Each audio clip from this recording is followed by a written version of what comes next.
Estitxu Ugarte, hiru garraioaren sindikatuko bozeramailea.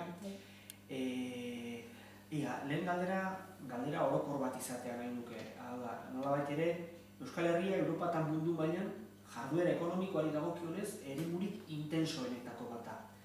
Eta gainera, pasabide nagusia, hau da, Londres, Paris, Lisboa, bentsat lotzen du penintsula eta Afrika lotzen ditu kontinentearekin. Alderdi horretatik, nolabait ere, gustatu ala ez, Euskal Herria pasabide bada edo garraio eremu intenso bat da.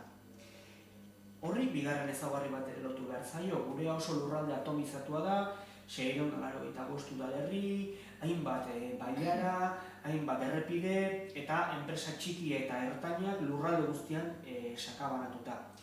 Zuen ustez eta errealitate horretan, garraioari horren estu lotuta dagoen errealitate horretan, ze funtzio bete beharko luke garraioak gure errealitate ekonomiko eta geografikoa?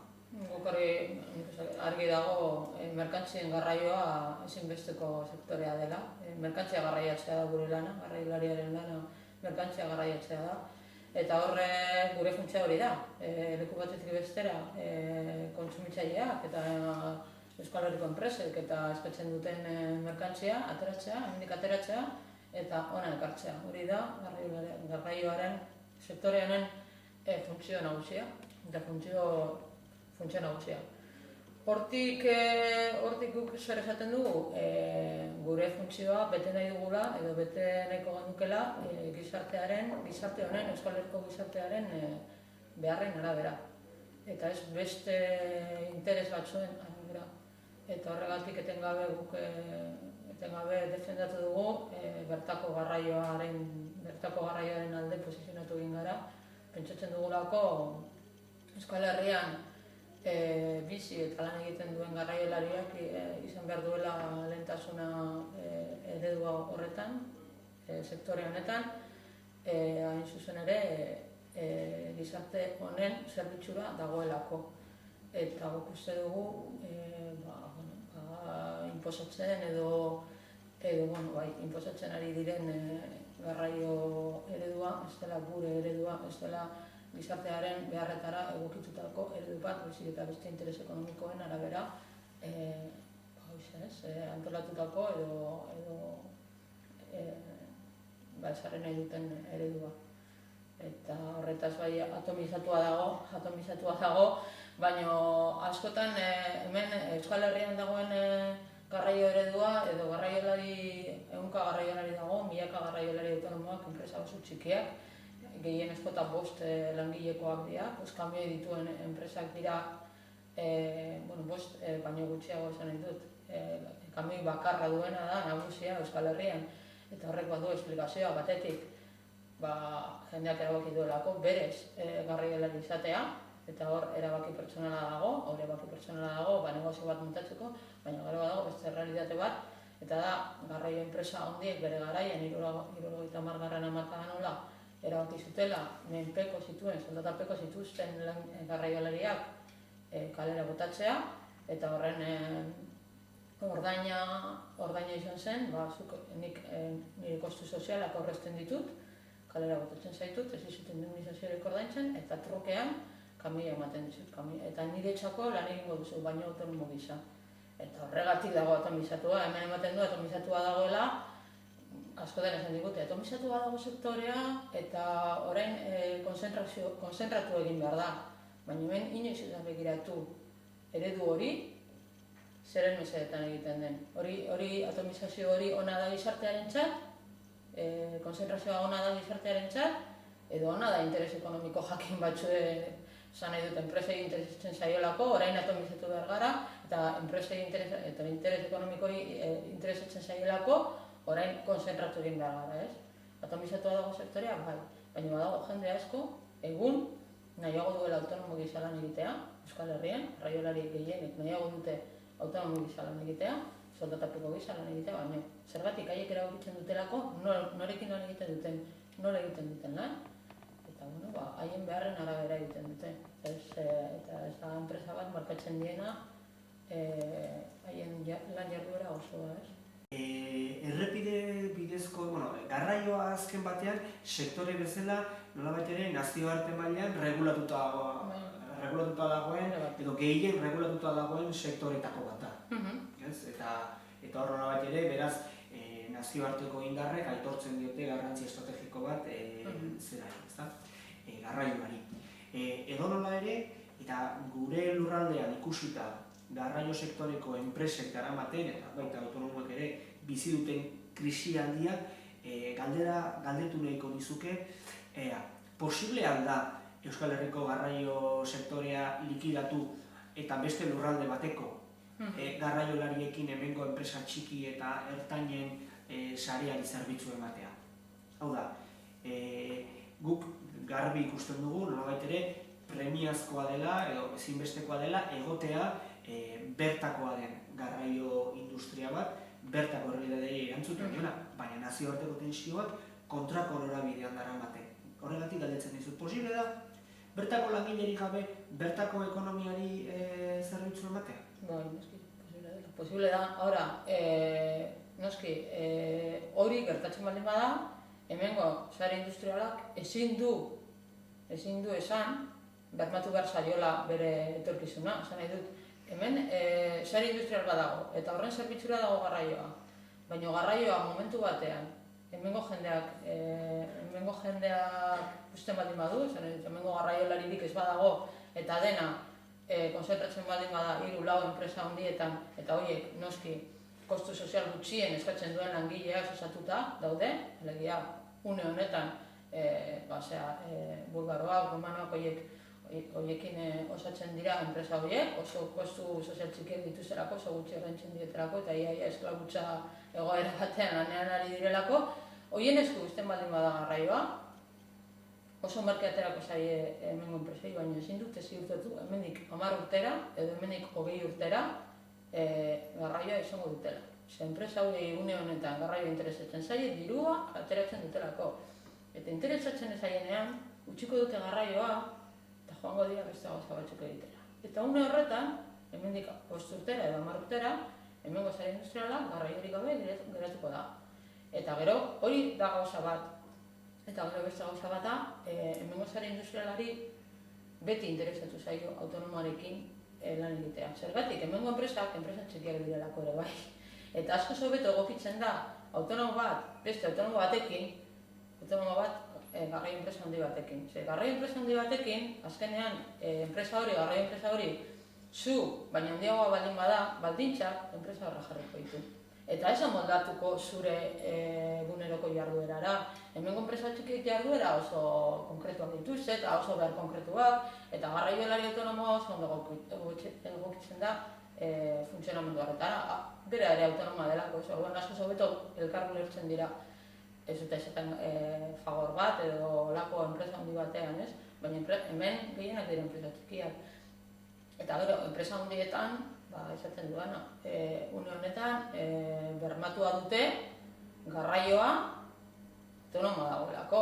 Baina hemendik eta 10 urtera garraiolari autonoma desagertzen baldin bada, eta denak ematen duela izango dela, hemen egongo dira 3-4 enpresa, garraio enpresa handiak, eta horiek haien interes ekonomikoen arabera jokatuko dute. Ez dute jokatuko hemengo sare industrialaren interesen arabera. Ez da are gutxiago Euskal Herriko gizartearen interesen arabera. Haien interes ekonomikoak dituzte, eta une honetan interesatzen zaie garraio egitea, diru pilo bat irabazten delako garraioan, oraindik orain, baina hemendik 10 urtera igual molino eolikoak egitera doaz, beste interes ekonomiko, beste sektore horretan diru gehiago irabazten dutelako. Hor, arrisku hori dago. Gertatu daitekeela hori, bai, eta guk une honetan ikusten duguna da, hori gutxetzen ari direla hemengo instituzioak. Zein da gaur egungo sektorearen egoera? Emango zenizkidako zertzela nagusi batzuk bere egoera zertan? Egoera da dramatikoa. Une honetan egoera dramatikoa da. Galdu ditugu,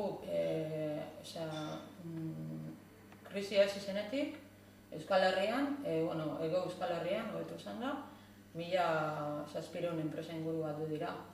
Eta ia 3.000 baimen da, kamioi bakoitzeko baimen badago. 1.800 enpresa, 1.700 enpresa asko dira, eta gehienak dira garraiolari autonomoak eta kooperatiba txikiak.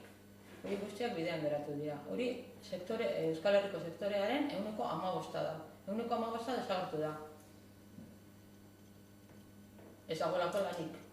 Ez delako ordaintzen garraioak behar duen prezioa. Kostuak 2007-tik honea, 2007-aren amaieratik honea etengabe igo dira eta prezioa ez da mugitu. Prezioa da une honetan Euskal Herrian edozein garraio mota egiteko pagatzen den prezioa 2006ko prezioa da. Eta, karo, horrez dago rentabilidaderik. Eta jendeak orain arte 2007-tik 2008, 2009-ra aurreztua zituen dirutza erabili du jarraitzeko, ez? Hala nola, eta bezeroa mantendu nahiean, bezeroak eskatzen baldin bazion jaitsi prezioa, jaisten zuen, eta nola baitere, aurrezki horiekin mantendu egin da, baina 2009-an ikusi genuen, sekulako galera egon dela, eta hori mantendu da. 2009-an batu ziren enpresa pilo bat, lankide pilo batek utzi behar izan zuten sektorea, eta galera hori mantendu da 2009-tik 2012 ez da ezer konpondu.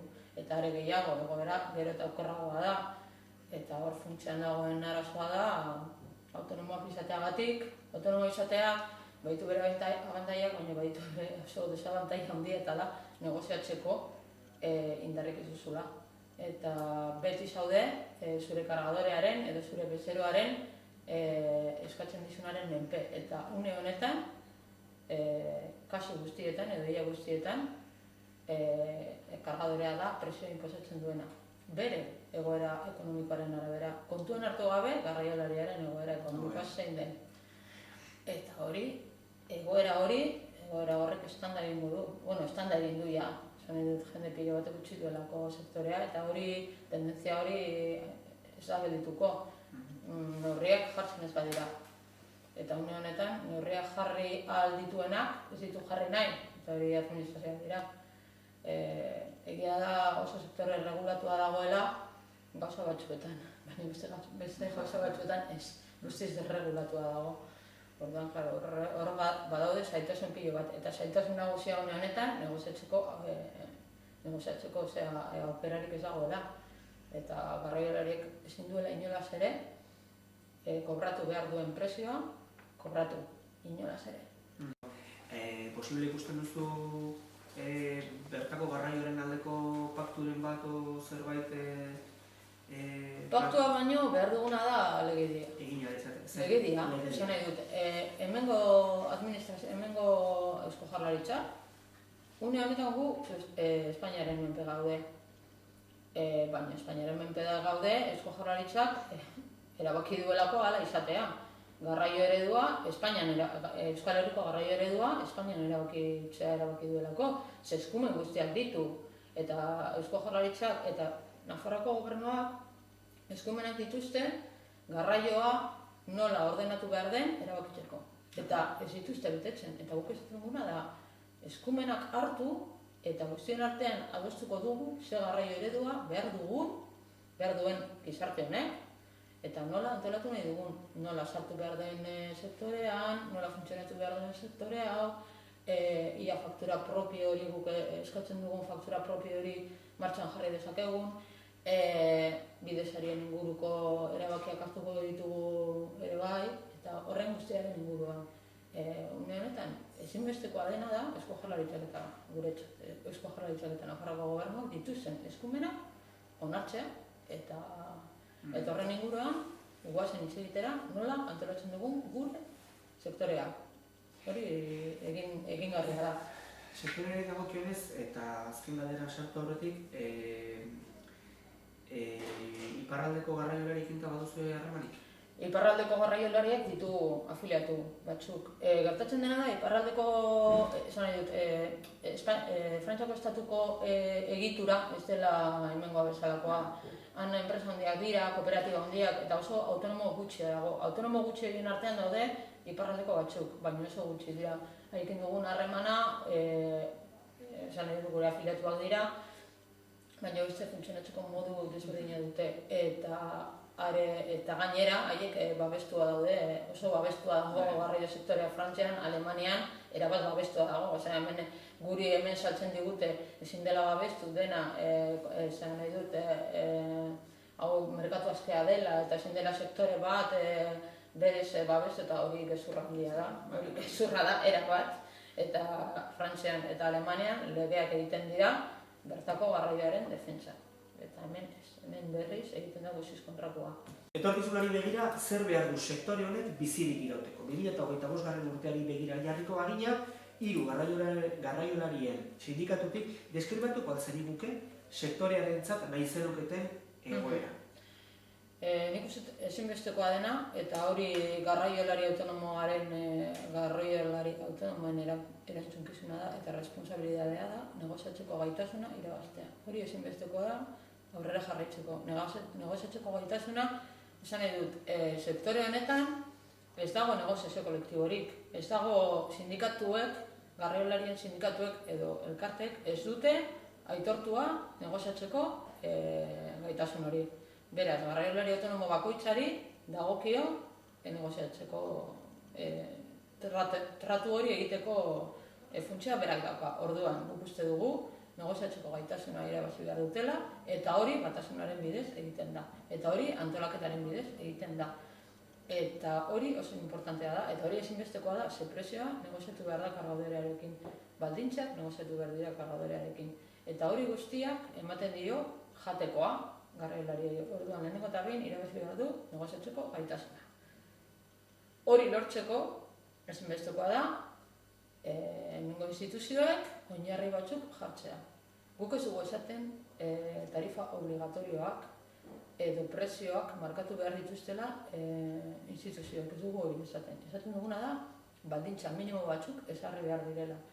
Eta hor dago faktura propioa, 2025an ia faktura propioa, garraiorako faktura propioa lortzen dugun, eta hori izango litzateke faktura propio horretan islatu beharko litzateke gasolioa, eta hor islatu beharko litzateke ere ekotasa. Ekotasa edo eurobinetaren gainkostu hori faktura horretan joan beharko litzateke. Une honetan, beste arlo batzuetan, ekotasa ordaintzen dugun bezala, esan nahi dut kotxeko gurpilak aldatzera joaten garenean, birziklatzeko tasa hor jarrita dago faktura, inor ez dake jatzen. Garraioan berdin. Hori, esan nahi dut guk, administrazio ez digu eskatzen sektorea erregulatzea goitik behera, baina baldintza minimo batzuk ezarri behar dituzte. Faktura propioa da bat. Gu kobratu alizatea, askoz jota 30% epean.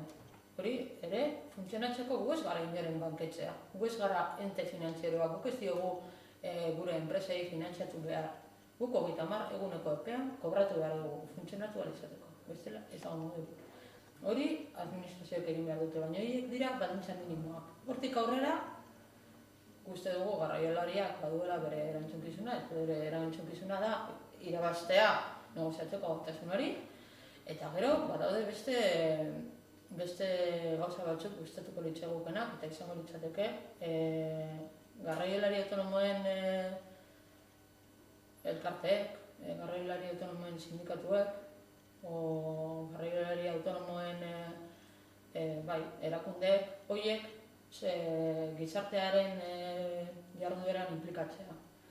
Eta ez egotea etengabe bere buruari begira, eta guk uste dugulako garraiolaria bere gizartean eta bere munduan inplikatua egon behar delako, horrela bakarrik lortuko duelako gizarteak bere arazoak ulertzea. Zuk ez bazara inplikatzen gizartearen jardueran, eta beste langileekin ez baduzu bateran egiten, eta ez bazara esertan solidarioa izaten, ezin duzu eskatu gizarteak ulertzea zure eskakizunak. Eta guk uste dugu hori oso defizit handia daukatela garraiolarien elkartek horretan. Eta azken puntu gizan, guk horretan ere lan egiten ari gara, edo hasi gara lan egiten formakuntzan. Guk uste dugu garraiolariak behar duen, une honetan garraiolarien formakuntza negozio bat da gehiago, formakuntza baino, zan nahi dut erabiltzen da gehiago negozio bat gisa, dirua irabazteko, batzuek, besteak beste, garrailarien elkarte batzuek horren bitartez diru asko irabazten dutelako, eta horretarako bakarrik zuzenduta dago une honetan garrailarien formakuntza. Eta sektore honetan sartzen den jende berria, guk uste dugu ezinbestekoa dela formatuta egotea. Horrela zuzen ere, negoziatzeko gaitasun handiagoa izango luketelako. Eta presioa egiteko gaitasun handiagoa izango luketelako. Eta une honetan, zoritxarrez, sektore honetan sartzeko baldintza ekonomikoak bakarrik dira importanteak, 3 kamio izatea. Hori da baldintza bat, hemen sartzeko, eta hori baldintza ekonomiko soila da. Eta guk uste dugu hori baldintza ekonomiko minimo batzuk egon behar direla, baina oso minimoak, eta importanteena, garraioan aritzeko formakuntza izan behar dela, ezinbestekoa. Eta horri, beharra zaion garrantzia eman behar zaio, eta ia 2025-ean hala denez, aldatzen diren sektore honetan sartzeko baldintza horiek. Nik horiekin geratuko nintzatik.